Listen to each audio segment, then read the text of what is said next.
Sister Margaret O'Brien disappeared on the morning of October 15, 1960, while conducting her usual inspection of St. Helena's Catholic boarding school dormitories in rural Pennsylvania. The 42-year-old head administrator was last seen by maintenance worker James Fletcher at approximately 6:30 a.m., checking student rooms on the second floor of the girls' dormitory before breakfast preparations began.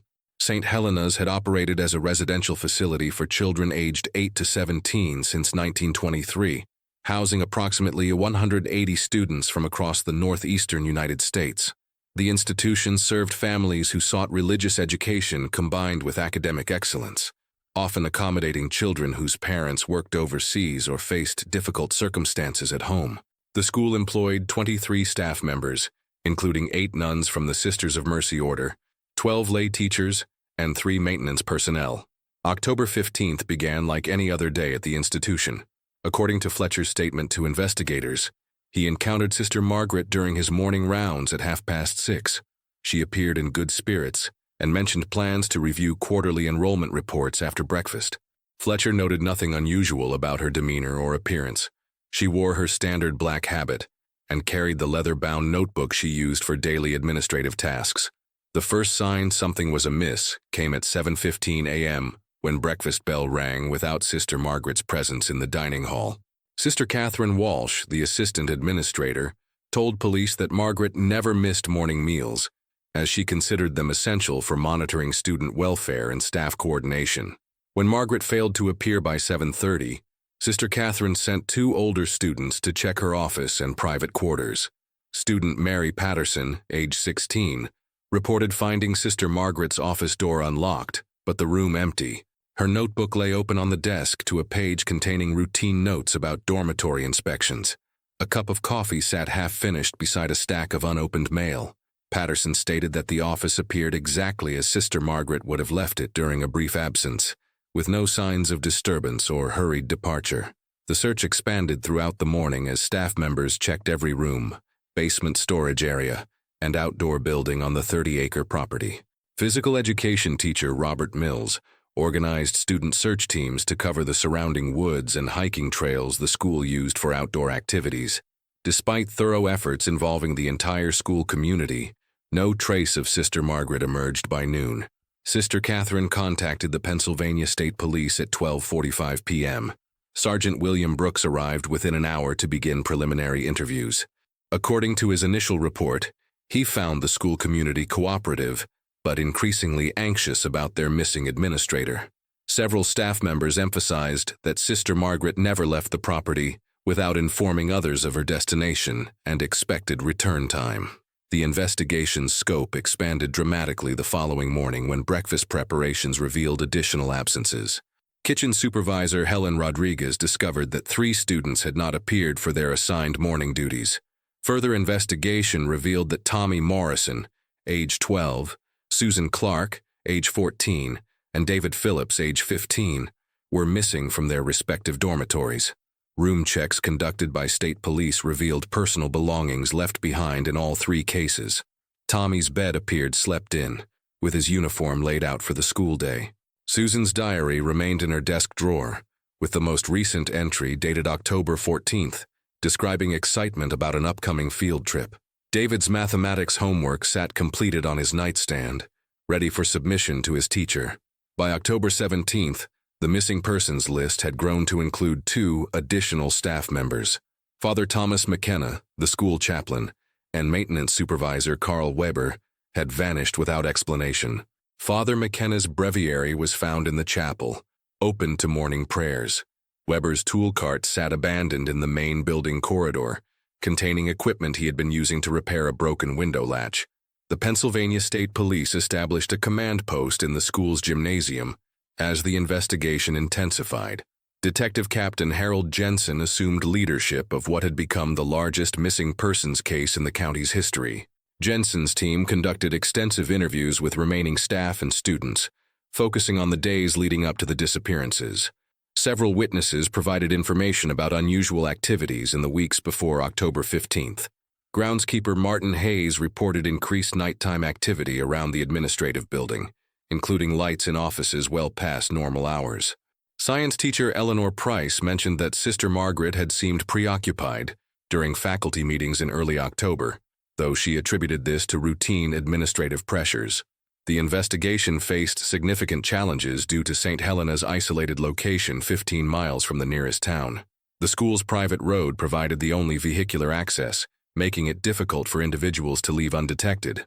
State police examined the road for tire tracks or other evidence, but found only routine traffic patterns consistent with daily operations.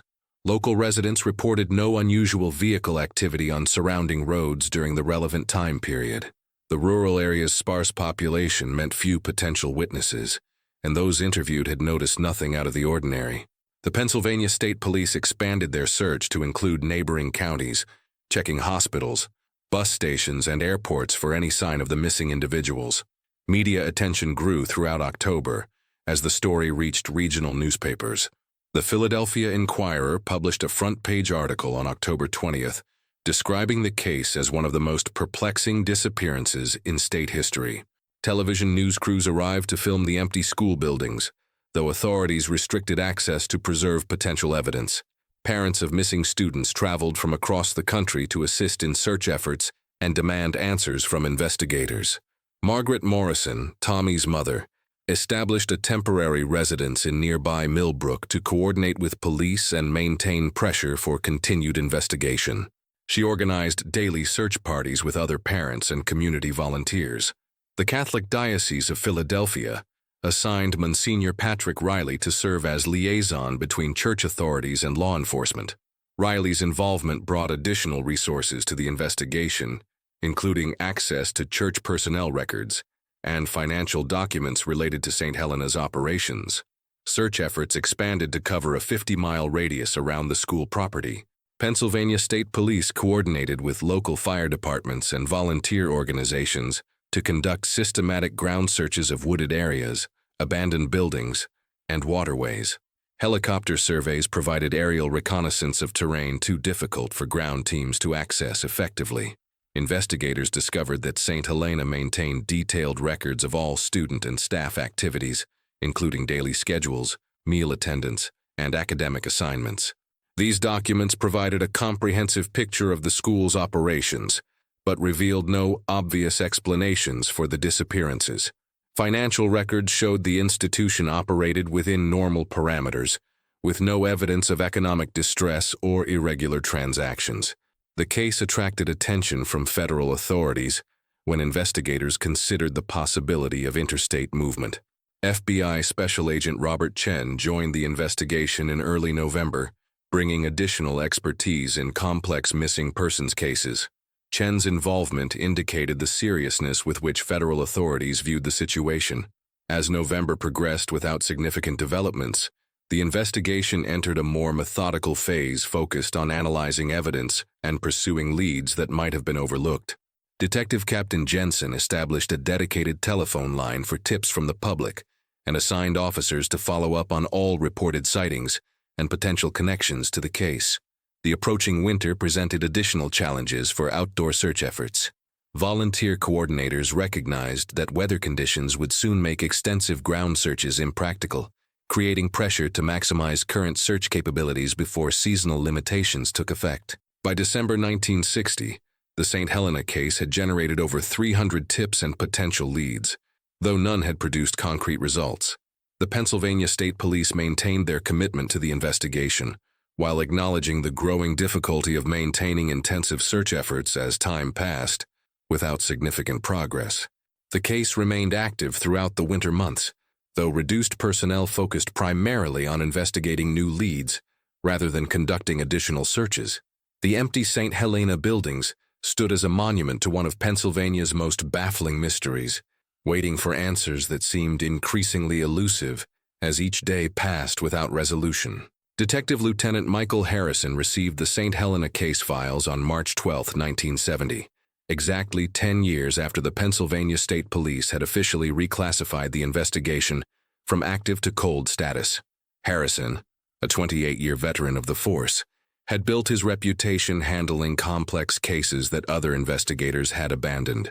His assignment to review the St. Helena disappearances came at the request of newly elected District Attorney Robert Fleming, who had campaigned on promises to revisit unsolved cases from the previous decade.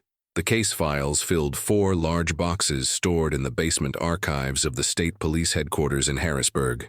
Harrison's initial review revealed over 2,000 pages of witness statements, search reports, and investigative notes compiled during the original investigation. The documentation painted a picture of a thorough, but ultimately unsuccessful effort to locate 6 missing individuals who had vanished without trace from the Catholic boarding school.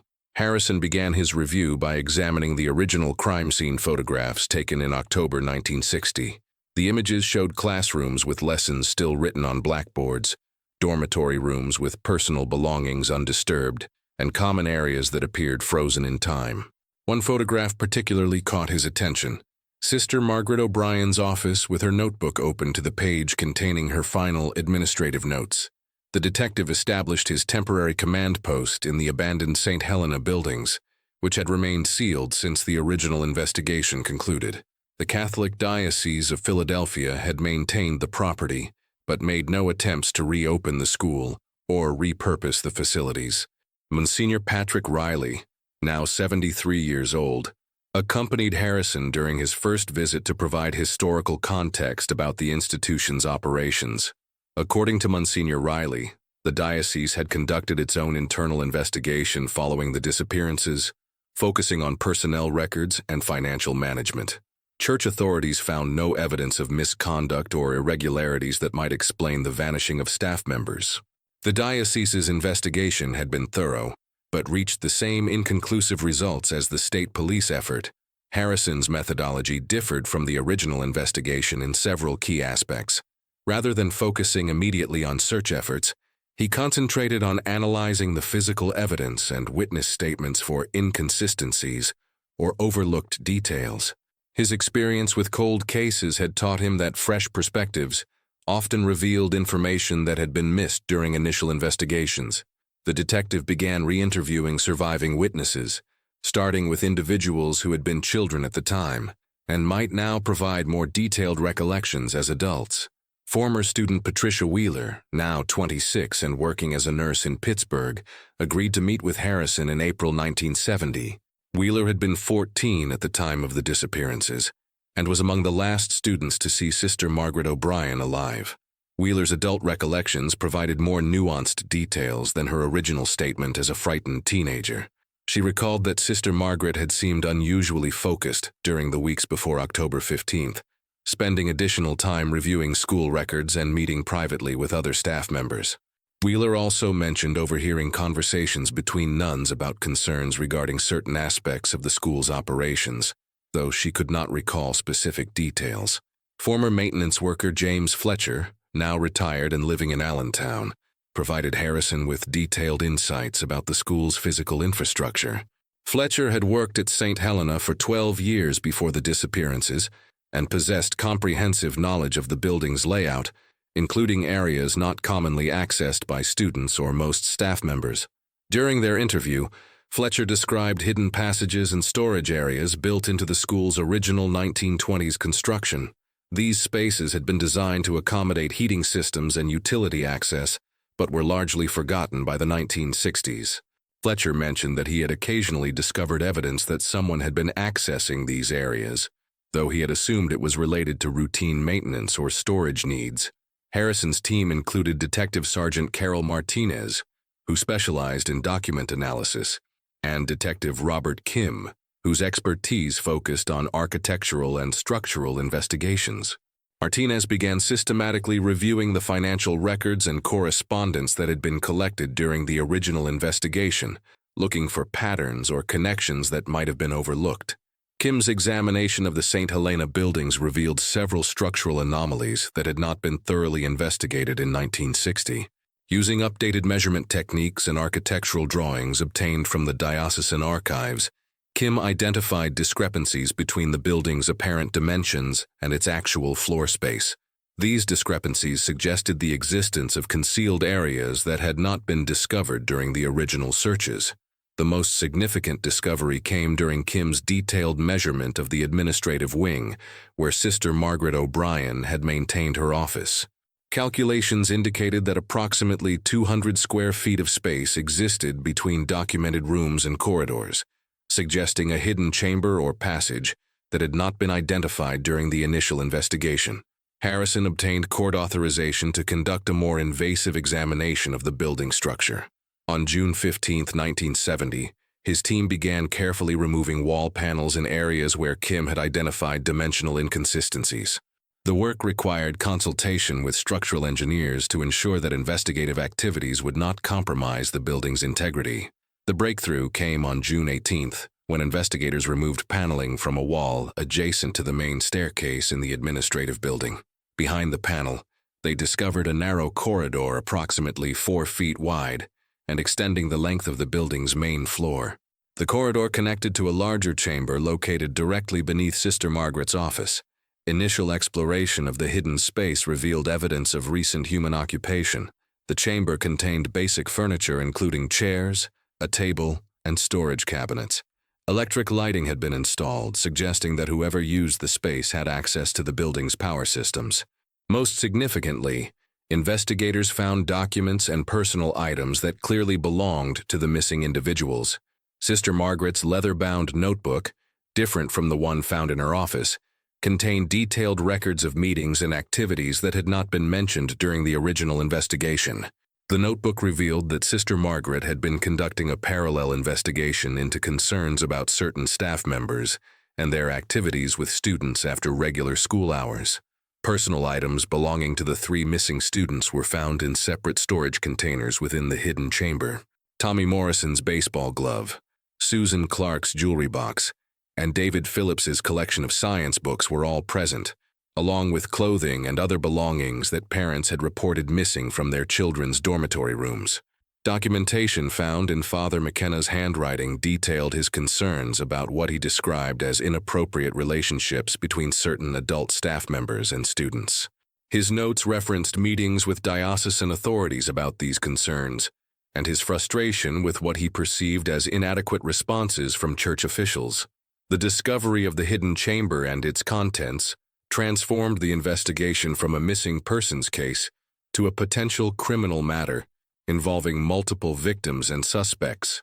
Harrison immediately contacted District Attorney Fleming and requested additional resources to pursue leads suggested by the newly discovered evidence. Analysis of the documents found in the chamber revealed references to individuals who had not been considered suspects during the original investigation. Several names appeared repeatedly in Sister Margaret's notes, including lay teachers and administrative staff who had been interviewed in 1960 but not thoroughly investigated as potential perpetrators. Harrison's team began re-examining the alibis and statements provided by these individuals during the original investigation. Detective Martinez identified several inconsistencies in witness accounts that had not been adequately pursued in 1960. The passage of time presented challenges, as some potential witnesses had died or moved away, but surviving individuals were contacted for follow-up interviews. The chamber also contained financial records that suggested irregular transactions involving school funds and private accounts maintained by certain staff members. These documents indicated a complex scheme that extended beyond the immediate St. Helena community and involved individuals in positions of authority within the local Catholic hierarchy. Harrison realized that the scope of his investigation had expanded far beyond the original missing persons case. The evidence suggested a systematic cover-up involving multiple individuals and institutions, with the disappearances representing attempts to silence those who had discovered or threatened to expose ongoing criminal activities. The detective contacted the FBI to request federal assistance, given the interstate implications of the case and the potential involvement of organized efforts to obstruct justice. Special Agent Jennifer Walsh was assigned to coordinate federal participation in the expanded investigation. By August 1970, Harrison's team had identified 12 individuals who appeared to have knowledge of or involvement in the events surrounding the St. Helena disappearances. Several of these individuals held prominent positions in local government, law enforcement, or religious organizations, complicating the investigation and requiring careful coordination with multiple jurisdictions. The hidden chamber yielded additional evidence as investigators conducted more thorough searches of its contents. Personal letters written by the missing students described their fears about certain adults at the school and their attempts to seek help from trusted figures like Sister Margaret and Father McKenna. Harrison recognized that solving the St. Helena case would require confronting a conspiracy that had succeeded in concealing the truth for an entire decade. The evidence suggested that the disappearances were not random events but calculated actions designed to prevent the exposure of systematic wrongdoing that extended far beyond the school's boundaries. As autumn approached, Harrison prepared to move the investigation into its most challenging phase, confronting the individuals and institutions that had spent 10 years ensuring the truth about St. Helena would remain buried. Detective Lieutenant Michael Harrison's investigation took a decisive turn on September 3, 1970, when former St. Helena student David Chen agreed to testify about events he had witnessed but never reported during the original investigation. Chen, now 23 and working as an accountant in Philadelphia, had been 15 at the time of the disappearances and possessed crucial information about activities occurring at the school during the weeks before October 15, 1960. Chen's testimony revealed that he had observed late-night meetings between certain staff members and local officials in the school's administrative building. These gatherings occurred after students' bedtime and involved individuals who were not part of the regular St. Helena community. Chen identified County Commissioner Walter Brennan and Police Chief Thomas Murphy among the participants, both of whom had been involved in the original investigation as authority figures rather than potential suspects. The witness described seeing these men entering the building through service entrances and remaining for several hours during multiple occasions in September and early October 1960. Chen had initially assumed these meetings related to routine school business or fundraising activities, but the secretive nature and timing had seemed unusual enough to remain in his memory for 10 years. He recalled specific dates when these meetings occurred, including October 10th and October 12th, just days before the disappearances began. Chen provided detailed descriptions of vehicles he had observed during these nighttime visits, including a distinctive black Cadillac that belonged to Commissioner Brennan and a county police vehicle that Murphy used for official business. The witness also recalled seeing other individuals entering the building during these meetings, though he could not identify all of them from his dormitory window observation point. Among the recognizable figures was Dr. Richard Langford, who served as the county medical examiner and maintained a private practice in the nearby town of Millbrook. Harrison's team immediately began investigating the backgrounds of Commissioner Brennan and Chief Murphy, both of whom remained in their respective positions of authority. Detective Sergeant Carol Martinez discovered that both men had significant influence over the original St. Helena investigation, with Murphy directing police resources and Brennan coordinating county-level support services. Their involvement had extended far beyond normal administrative oversight, with both men making decisions that effectively controlled the scope and direction of the investigation. The financial records found in the hidden chamber provided additional evidence of connections between school operations and local political networks. Martinez identified regular payments from St. Helena accounts to consulting firms owned by associates of Commissioner Brennan. These transactions totaled over $50,000 during the 2 years preceding the disappearances, representing a significant portion of the school's operational budget that had been diverted from educational purposes. Further analysis revealed that these consulting payments were made for services that were never actually provided to the school. The invoices described vague administrative consulting and facility management services, but no corresponding work products or improvements could be documented at St. Helena. The payments appeared to represent systematic theft of funds intended for student care and education. Martinez discovered that similar invoices had been submitted to other Catholic institutions throughout the region, suggesting a coordinated scheme to defraud multiple organizations. FBI Special Agent Jennifer Walsh's analysis revealed that similar payment patterns existed at other Catholic institutions throughout Pennsylvania during the same time period. Her investigation identified a network of consulting relationships that appeared designed to channel money from religious organizations to political figures and their associates. The scope of this financial network extended across 6 counties, and involved at least 12 different institutions, including orphanages, boarding schools, and residential facilities for vulnerable children. Walsh discovered that Commissioner Brennan's consulting firm had contracts with multiple Catholic schools and orphanages, all following similar patterns of regular payments for undocumented services. The total amount diverted through this network exceeded $200,000 annually, representing a substantial source of income for Brennan and his political associates. The money was being used to fund political campaigns, personal expenses, and investments in local real estate development projects. Harrison obtained court authorization to examine bank records for accounts associated with the individuals named in the St. Helena documents. This financial investigation revealed a complex web of transactions connecting the school's operations to various personal and business accounts controlled by local officials and their associates. The money trail showed systematic diversion of funds intended for student care and education into private accounts that benefited a network of corrupt officials.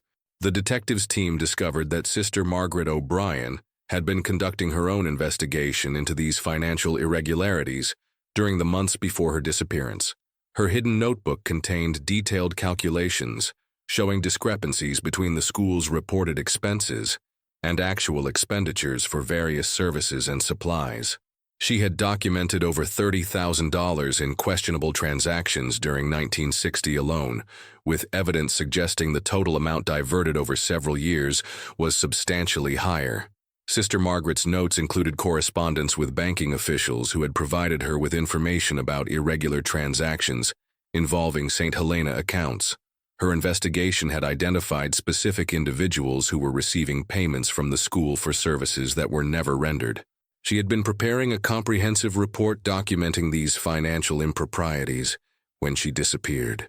The report was intended for presentation to federal authorities who had jurisdiction over financial crimes involving interstate commerce.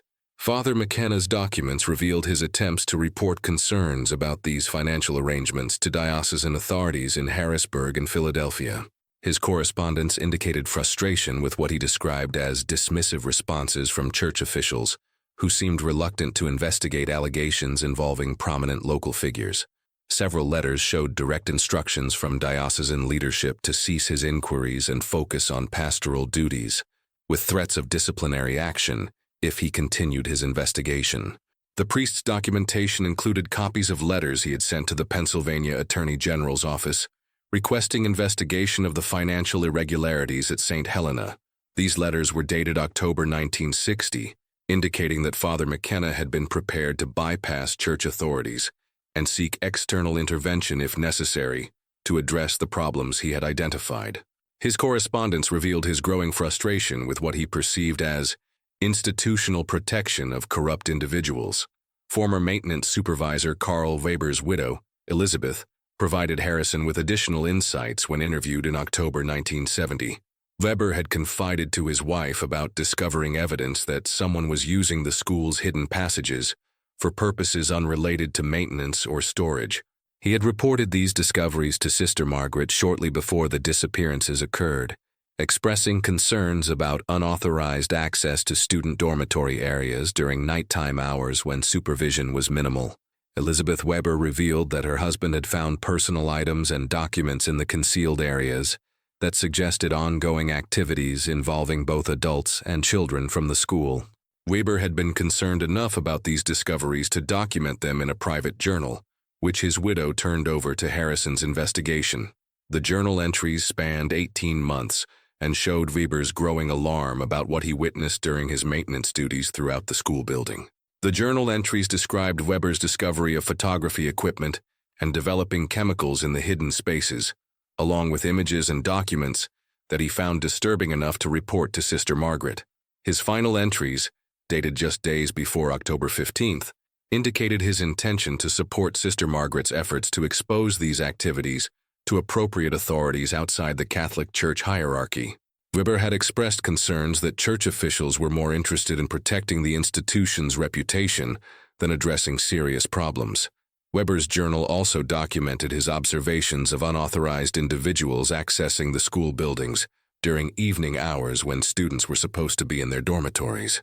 He recorded specific dates and times when he observed these activities, creating a detailed log that correlated with Chen's testimony about the late-night meetings involving local officials. The journal revealed that these unauthorized visits had been occurring regularly for at least 2 years before the disappearances. Harrison's investigation revealed that the 3 missing students had all been selected to participate in special programs that provided them with access to areas of the school not normally available to the general student population. Tommy Morrison had been chosen for advanced mathematics tutoring, Susan Clark participated in an exclusive music program, and David Phillips received individualized science instruction. These selections appeared deliberate, rather than based on academic merit or student interest, with all 3 children sharing certain characteristics that made them vulnerable targets.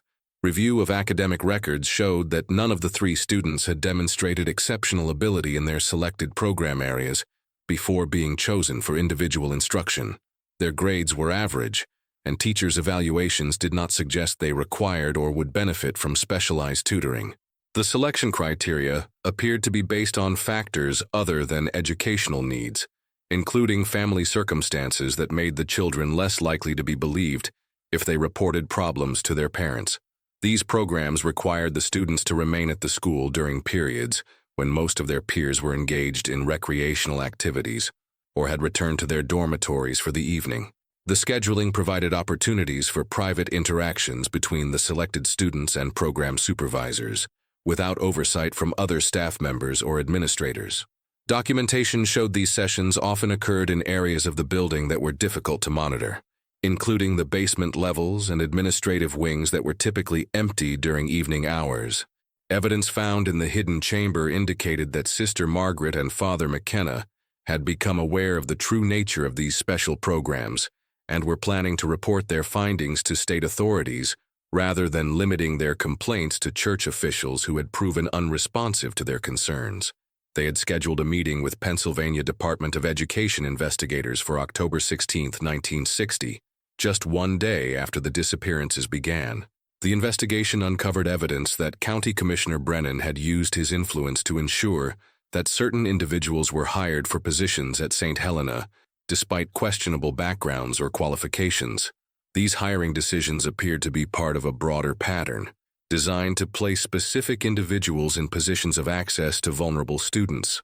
Personnel files showed that normal background check procedures had been bypassed for several key appointments, with Brennan personally vouching for candidates who would not have qualified under standard hiring practices.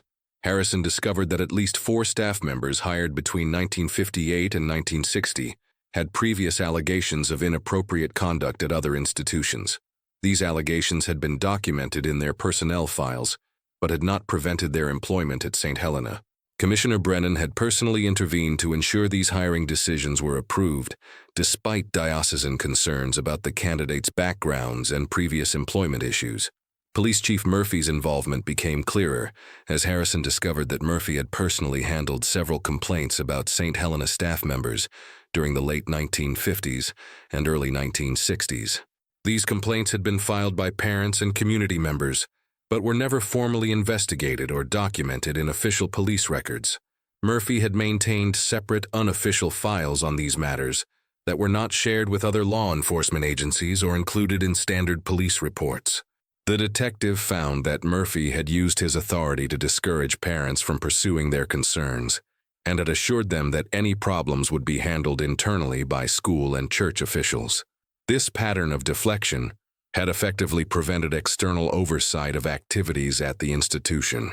Parents who persisted with their complaints found themselves facing harassment and intimidation from local authorities, including threats of prosecution for making false allegations or interfering with ongoing investigations.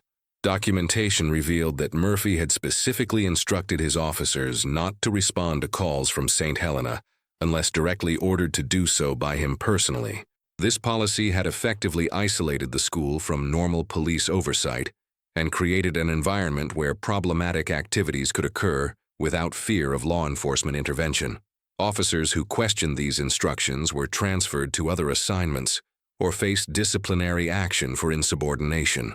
FBI agent Walsh's expanded investigation identified similar networks operating at Catholic schools and orphanages throughout Pennsylvania, and neighboring states. The federal investigation revealed a systematic pattern of financial relationships, hiring practices, and administrative cover-ups that suggested coordination between local officials and certain elements within church hierarchies. The scope extended to institutions in Maryland, New York, and Ohio, indicating that the conspiracy had regional coordination and substantial organizational resources. Walsh's investigation uncovered evidence that the St. Helena conspiracy was part of a larger network that had been operating for over a decade. Similar patterns of financial diversion, questionable hiring practices, and law enforcement protection had been documented at institutions across the northeastern United States. The conspiracy appeared to have regional coordination and significant resources, with participants communicating across state lines to coordinate their activities and share information about potential threats to their operations. Harrison's team located several former St. Helena students who had graduated before 1960 and were willing to discuss their experiences at the school.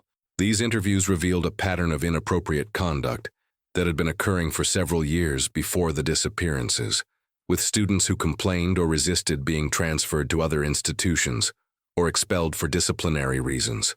At least 8 former students provided consistent accounts of systematic misconduct involving both staff members and visiting adults who had access to the school facilities.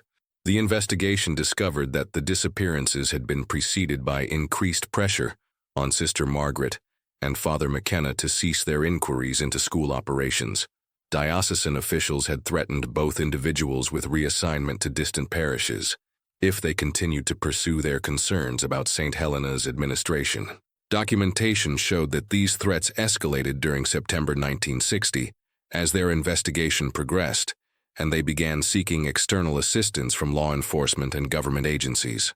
Evidence revealed that Commissioner Brennan had been negotiating to purchase the St. Helena property for development purposes in the months before the disappearances occurred. These negotiations involved significant financial benefits for both Brennan and his associates, providing additional motivation for ensuring that negative publicity about the school would be prevented. The proposed development would have generated millions in profit for connected investors, including several individuals who had been receiving consulting payments from the school's accounts. The detective team found evidence that the October 15th disappearances had been preceded by careful planning, designed to remove the primary witnesses to ongoing criminal activities at the school. The timing coincided with Sister Margaret's scheduled meeting with state education officials to discuss her findings about St. Helena's operations.